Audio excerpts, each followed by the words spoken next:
What is going on, guys? This is Miasin, and this is going to be a Dark Magician combo video. I kind of wanted to do this video because I haven't touched the deck in a while, and the way I build my Dark Magician is completely different from literally everyone else in the world, and that reminds me a lot of how I build Cyber Dragons, like how everyone was like on 3 Cyber Dragon, 3 Machine Dupe, and just a lot of bricky cards. I was like, no, I want to keep it like minimalistic. So I'm like one of the only humans on Earth who doesn't play 3 Dark Magician, and I also don't play Apprentice Illusion Magician.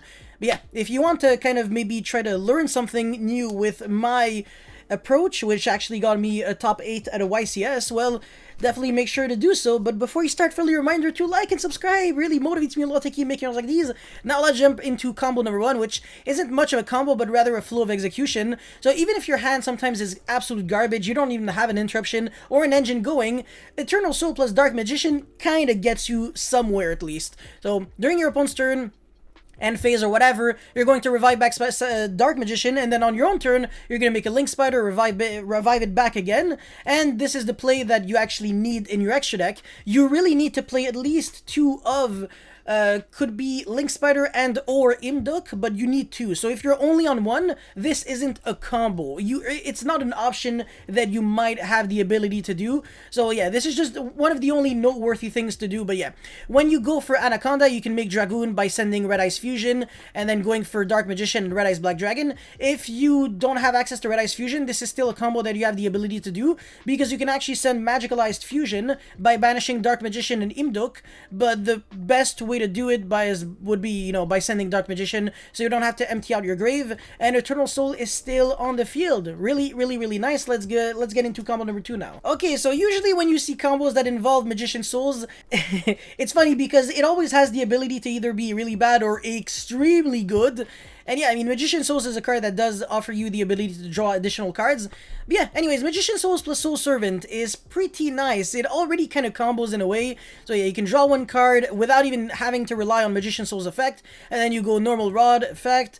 Obviously, the Magician's Rod Souls can still use its effect to send 2. In this situation, we kind of were lucky in a way, but we did have 2 cards that could potentially bait the effect Veiler, and this is the most important thing here, is that if you get Veilered on the Anaconda, it's pretty bad for you, whereas if you get Veilered on the Rod or on the Souls, it's not the end of the world, because if you can resolve this to summon Dragoon, you basically just win the game. So these 2 extra cards in their hand, are really just bonuses in case your opponent didn't have a single Veiler, and even if the opponent had the Veiler for the Anaconda, at least you end on like a full hand, which is pretty good, because you have this and 3 other cards, so 5 cards in the hand, still have Anaconda on the field. So if you cannot clear the Anaconda, next turn you're just gonna make a Dragoon again by paying another 2k. And yeah, let's get into the next one. Okay, combo number 1. This card, this one is actually kind of cool. So yeah, you're gonna make Dragoon, well, cool. And then yeah, Dark Magical Circle to get whatever Soul Servant, because we're really sacky at the game. And then we can't really normal or special whatever, but we're going to get that Eternal Soul, which is really, really good. And then our opponent has the Kaiju, so the Dragoon is not going to stay there for too long. Hornet is going to get crippled by the Eternal Soul with Dark Magical Circle combo, where we revive back Dark Magician and then banish the opponent's monster. And then our opponent actually has Effect Veiler in the hand, so if we make Anaconda, it's not going to work. So right now we're going to try to maximize damage as much as possible. So we attack with Dark Magician and then with Gadarla, so that's going to be 5200 damage. And then on main phase 2, we're going to be like, you know what, yeah, okay, let's try to go into the Anaconda. Whatever, worst case he has the Veiler, right? Worst case scenario. So we paid 2k for the Anaconda, for the Magicalized Fusion, because we already went into Dragoon with Red Eyes Fusion, and we get hit by Veiler. This is not the end of the world, so one thing that you should actually know is that if the Anaconda does get hit by Veiler, the drawback of not being able to special summon for the rest of the turn is no longer applied, because it's actually a part of the effect, so you can still use the effect of Eternal Soul to revive back a monster, and that's exactly what we're going to do right now. So revive back Dark Magician, and make Celine! Let's freaking go! Pendulum is not the only deck that can make it. And which monster just happens to be a spellcaster that is really good right now? Thinking, Red Eyes Dark Dragoon. It's not a dragon, it's a spellcaster. So yeah, even if your follow-up gets hit by Valor, it doesn't matter. Regardless of the card that you top deck for turn, it doesn't matter. It was a Solemn Strike. It's actually just not good here, but it doesn't matter, and you didn't have to go into Needle Fiber or any of that.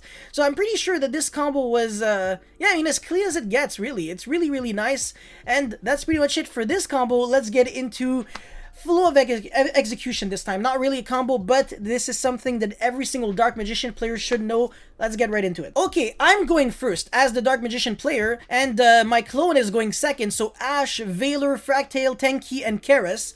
So a competitive deck that actually drew 2 hand traps, and my hand is not great.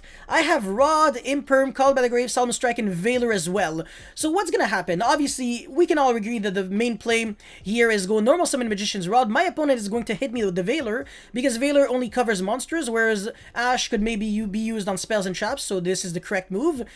Now, do I really want to go Called by the Grave? I feel like this is where you kind of tell who's a bad player and who's a good player. A bad player would definitely shotgun the Called by the Grave without even thinking, or without actually just putting in the time to even think about the scenario, but the situation. But if you use Called by the Grave, your own Valor is dead. So that's actually not a good move. You have Valor and you're trying to call by the Grave a Valor, but it actually affects both players until the end of the next turn. So during our opponent's turn, our own Valor is not going to do anything, and the search of Magician's Rod, it doesn't really get us anywhere right now. So no, it is not the right move. We're just gonna let it resolve. It's completely fine. We're gonna make Artemis. This is not a useless move. This seriously matters. And now we're setting 3 cards. Without the Artemis, you lose the game. And I want to say, if Artemis wasn't a part of the deck, Dark Magician would not even be close to being competitively viable, because this allows Magician's Rod to be a self-sufficient engine in a way. So yeah, now my opponent is going to go whatever. Tenki, he's going to grab that Fractale, another one, and then he's going to use the effect. Call by the Grave is great here. It's actually a 3-for-1. It negates the effect, gets rid of a monster in the grave, and also prevents further Fractales from using their effects on the field, because it actually covers everything about the card. It's not just like a Skullmeister and Ash here.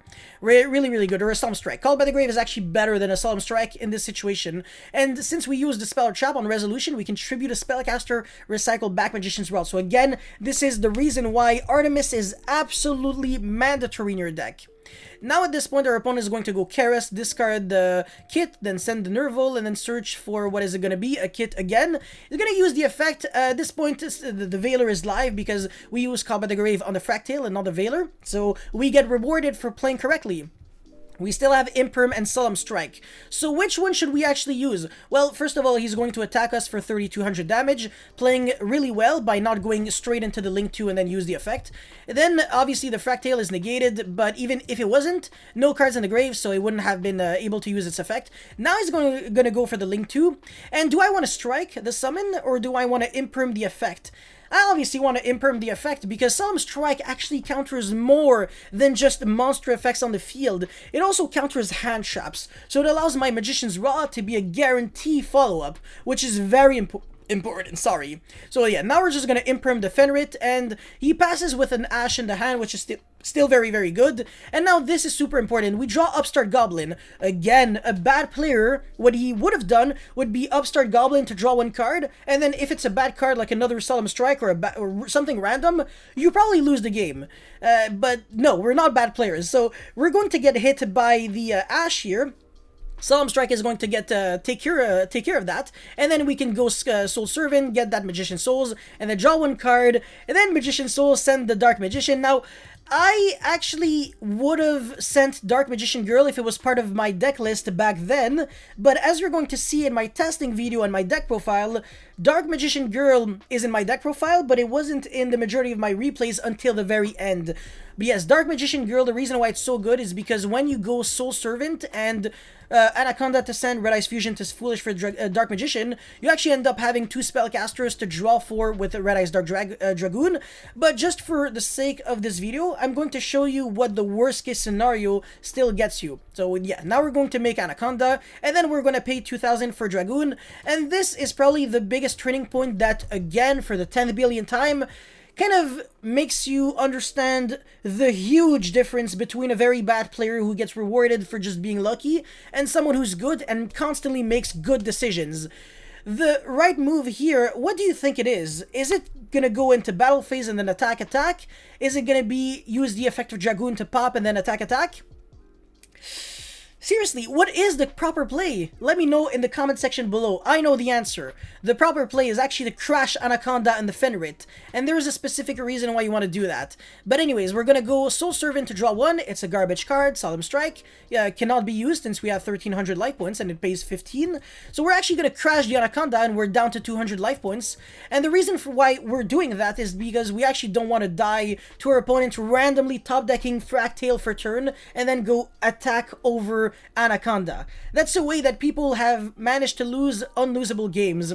There was a time, I think, on Feature Match where someone literally had game, like Solemn Judgment, everything, playing True Draco, and the opponent was playing Grand Magi and the Orchest, and he could have actually went end phase Gizmek, and then attack over. And that just would have been enough because the opponent was on low life points. But, yeah, the opponent actually drew a card to counter the Gizmek, and because of that, it was no longer a win condition. But he actually got lucky with the draws, because if it wasn't for that, regardless of the amount of card advantage that you have on your opponent, none of that matters since life points are an issue. And in this kind of situation, our opponent could literally just activate Tenki, and we're forced to negate that because otherwise Fractale just jumps over. And yeah, then the kit can just go normal summon, banish 3 or 4, make Omen, banish, and then make Link 2, and then we just lose from there. So there's no way we can let a misplay like that screw us over. But anyways, now we're actually not going to go into, we're not going to keep going to battle phase to attack over the Fenrit, because it would only deal 1400 damage, whereas if we go into main phase 2 to use the effect to pop, we deal 16 instead of 14. Doesn't change that much, but sometimes 200 life points can make a very small difference. For example, here, where like maybe 400 life points changes everything. And we're also not going to set a stupid Solemn Strike, it doesn't achieve anything. So now our opponent is using Kit in order to make us lose 1 card from the hand, so that next turn, if we commit to a card, it's not going to do anything. And besides, it wasn't like any commitment because we're getting back they're getting back a Kit anyways. Well, rather should I say me, but yeah. Anyways, top deck Soul Servant. Now this is another turning point for bad players. Someone who might not understand Yu-Gi-Oh! In general, might not really see what's up with what's going on with the opponent. So if you use Soul Servant, now, what do you end up losing to? You end up losing to Ash and Skullmeister, because the opponent never really went for like Keras effect and then do plays, and he also did instead of back row, so he knows the opponent doesn't have a Revolt or access to any Tri-Brigade monster. So what could it really be? A hand trap.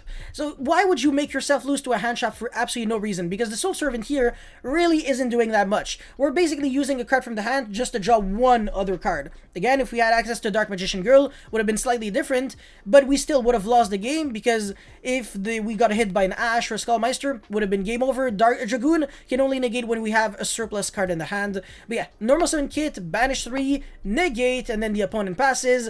And this is finally the writing on the wall. So it doesn't matter if you can search, because you can't really use the effect of Keras, since all the opponent is doing is just drawing a bunch of hand traps, and we're able to correctly play.